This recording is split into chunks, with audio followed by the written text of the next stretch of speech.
Hello, hello. I pray that you all are having a blessed evening. It is 8 p.m. Arizona time, well, almost 8:15.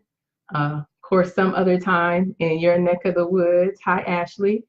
And but I just wanted to come on and I wanted to share with you three things that you may want to set in order before 2019. Once again, three things that you may want to set in order before 2019. We know 2019 is right around the corner. I mean, in a blink, it's going to be here super duper fast. And God has been just talking to me and dealing with me about three things that, which there's many more things, but I'm just going to sum it up with three things would help to encompass a whole bunch of other things that we want to set in order before 2019 hits. Hi, Prophet Beaver. So the three things, let's start with the first thing. The first thing we want to do is we want to set our time in order. Now, God has really been dealing with me. We all have the same amount of time in a day. That's 24 hours. We all have 24 hours in one day. Now, we are so accustomed to letting the time of day tell us what to do instead of us dictating to time. And that's something God has been speaking to me about. He has called us to have dominion over everything, including our time. So when we neglect to take time to budget our time, and I know that sounds really crazy when I say budget our time, but when we neglect to budget our time and we just get up in the morning and let the time dictate to us of what we can do in that day, what we can get done in that day, what is going to happen that day, then we have let something outside of us tell us what we are going to do. And we have let that thing manage us. So what am I saying? So what I'm saying is maybe the night before, or some people try to set their schedules even for the whole week, but let's take some time and decide what is important to us. What things do we need to accomplish the next day? Because we need to tell time what it's going to do for us and not let time tell us what it's going to allow us to do.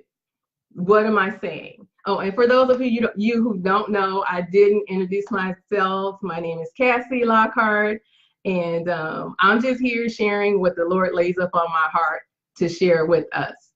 So, as an example, instead of getting up in the morning, rushing through some things, we may have some time to pray, we may not. We may have some time, where if you work, you may, get your lunch together, get your workout on, or whatever the different things are that we need to do. If we don't structure it and assign it, then before we know it, those 24 hours are gone. Before you know it, guys, this is the end of the year. Have you accomplished what you wanted to accomplish this year? Or has 365 days literally slipped away and you still have a whole list of things that you wanted to accomplish, but you didn't accomplish them because you let time dictate to you what you could get done and what you couldn't get done? Let's think about that for a minute. Now, if anyone listening, whether it's now or on the rebroadcast, if you can relate to that, hit some like buttons, hit some hearts, hit something. Let me know that you're there and that you understand, where. Thank you. I see those hearts. Thank you very much. Don't make me feel like I'm by myself and that time has just been dictating to me, but I realize that time has just slipped away. Days have slipped away, and I have not always completed the things that I wanted to complete. So therefore, what I have done, I have this handy dandy book. I have this calendar here, and I said what I'm going to start doing is I am going to start planning my time, because I'm going to tell my time how it's going to work for me, and I'm going to quit working for time. And I don't know if you can see here, I've already started writing some stuff out. And this was earlier this week. And at night, I sit and I meditate and I say, exactly, we got to do better, Yvette, in 2019. I sit and I say, okay, Lord, what do I need to accomplish tomorrow? What does I need for the time that you gave me? What do I need it to perform for me? Because I'm in control. And I sit and I write it down.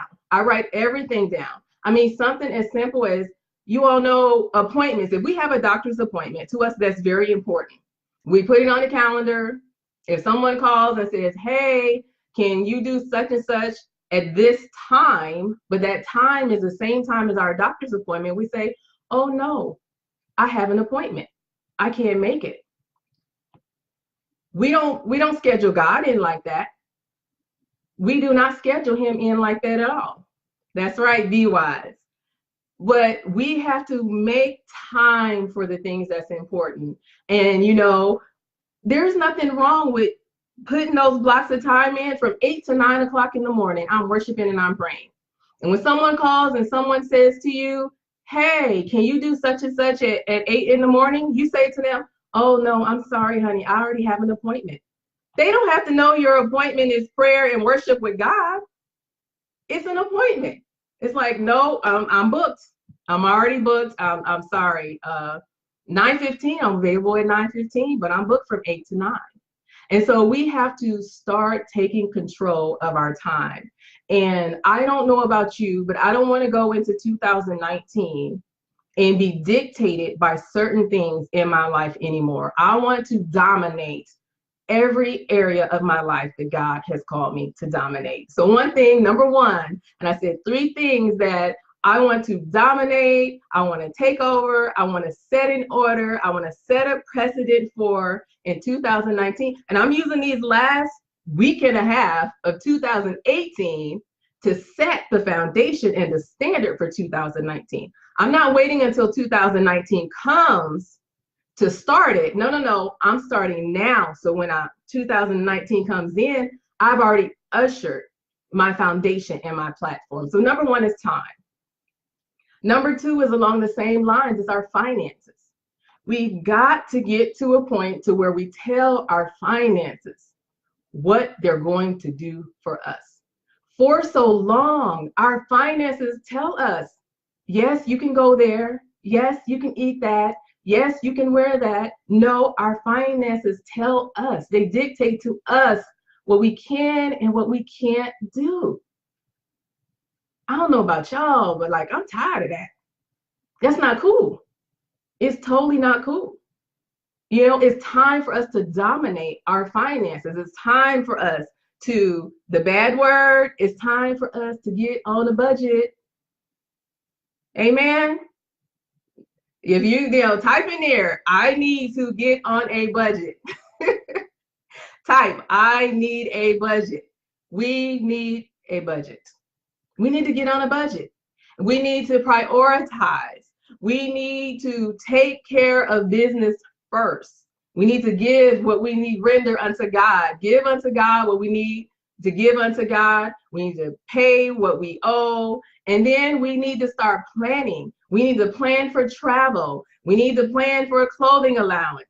We need to plan for an eat out budget, because once again, we need to tell our finances what they're going to do for us, instead of them always like this and in your ear. You're like, well, yeah, I really would like to go get my hair done. And then your finances saying, girl, you can't get your hair done. You ain't got the money for that.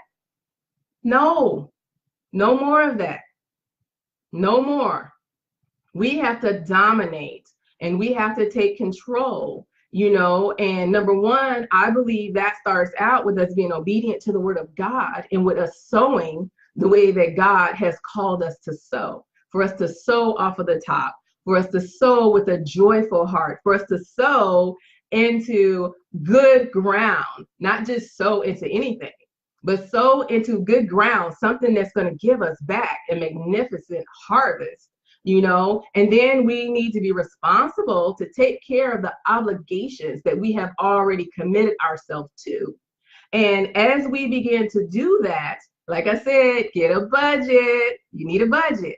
As we begin to do that, and as we begin to be disciplined, what happens is now we begin to dominate our finances. And we tell, I'm on a budget now that's so tight. You know, one of my VWise buddies, she got me on this tight budget. God bless her. I love her for it, because I'm going to tell you, before I got on that budget, I really did not understand the concept of me telling my finances what to do. But since I have started doing it, I'm telling you, at one point you feel like it's going to be bondage, because you got all this money goes here and this goes here. And initially it does. But it's just like serving Christ. Some people see it as bondage, but I'm free to do whatever I want to do. God loves me so much that, yes, there's rules. Yes, there's regulations, but I'm free to do whatever I want to do. And because I love him, I only want to do those things that are right. And so it's like, I'm totally free. No bondage at all. And I thank him for that. So it's the same concept also in our finances, that once we get everything lined up the way that it should be lined up, then what happens is now I tell my money, I assign my money a task. In my budget, I assign everything a task. You're the hair budget, you're the food budget, you're the electric budget, you're the rent budget, you go to tithes, you go to offering. I tell my money where to go. It doesn't tell me where it's going. I tell it the first of the month, I tell my money, this is where you're going. And I say, up, now go. Go do that assignment I gave you. So I encourage you on today that if you have not done that, or perhaps you don't view being on a budget in that kind of way, allow yourself to view it in a different type of way, as a way of freedom and not as a method of bondage. You know, it's a means to freedom. It's a way to govern yourself. You know, it's a way to be disciplined, and we're all called to be disciplined. So that was number 2. Number 1 is our time. Number 2 is our finances. And if you guys getting this, type in there, I'm getting this. Let me know if you with me or not. So the third thing for 2019 is we want to go into 2019 with our mind right. We don't want to go. It doesn't matter how free we think we are now. It doesn't matter how delivered that we are right now. It doesn't matter all the things that we have overcome and accomplished in 2018 mean nothing when we cross over to 2019. It's a new dawn. It's a new day. It's new. And so there's always more challenges. There's always more growth. There's always more development. There's always more change. There's always something new. His mercies are new every morning. It's always something new. It's always another level for us to advance to. So let us not be complacent with the things that we have achieved in 2018. And let's press ourselves even more. Let's stretch ourselves even wider. You know, my pastor talks about expanding our territory. And he shares with us the visions that God has given him. And they are huge, huge, huge visions. But they're attainable. They're attainable. You know, you hear the joke of how do you eat an elephant? It says one bite at a time. So it's the same thing. You know, it's like we want to expand our territory. You know, we want to come up in areas a little bit higher. Even the areas where you say, I got it all together. The areas where you're like, man, I am G, as my son would say. I am G in this area. Even in the areas that we're G, guess what? We could be G-er, if there's a such word, than we already are. So I encourage us to get our mind right. And when I say our mind, I'm really talking about the soulish realm. Once again, my pastor speaks a lot on the soulish realm because he understands the key to our true advancement and holiness and pleasing God is that our soulish realm has to be dominated by the spirit man so that we can walk 100% the way God has called us to walk. And so we have to get our emotions, we have to get our thought process together, we have to get our perception together, the way we see things. Is this a stumbling block or is it a stepping stool? Previous live that I was on, I talked about having an attitude of gratitude. That's all about perception. That's all about the mind. That's all about the thought pattern. And so ultimately, it's a choice. It really is a choice. And the more that we understand who God is, the more we know who He is, then the more we will realize who we are because He is in us. And then the more we're able to reshape our thought process, the more we're able to control our emotions. And so we've got to get our mind on point before we go into 2019. So those are a few things that the Lord has personally been dealing with me on, in 2000, preparing for 2019, preparing to cross over. And, I'm going to say this. There are some people who are like, well, why are we making such a big deal out of going, 1 year to the next year when, it's just another day? Well, there's nothing wrong with us having a landmark. There's nothing wrong. If the children of Israel had marked a tree, they might have realized that they was just going in circles, And so we can somewhat see that these years, January 1st, the calendar that we currently recognize and use is a good time for us to stop and to look and to evaluate and to see where we've been. But on top of where we've been, more importantly, to evaluate where are we going? And also where we don't want to go.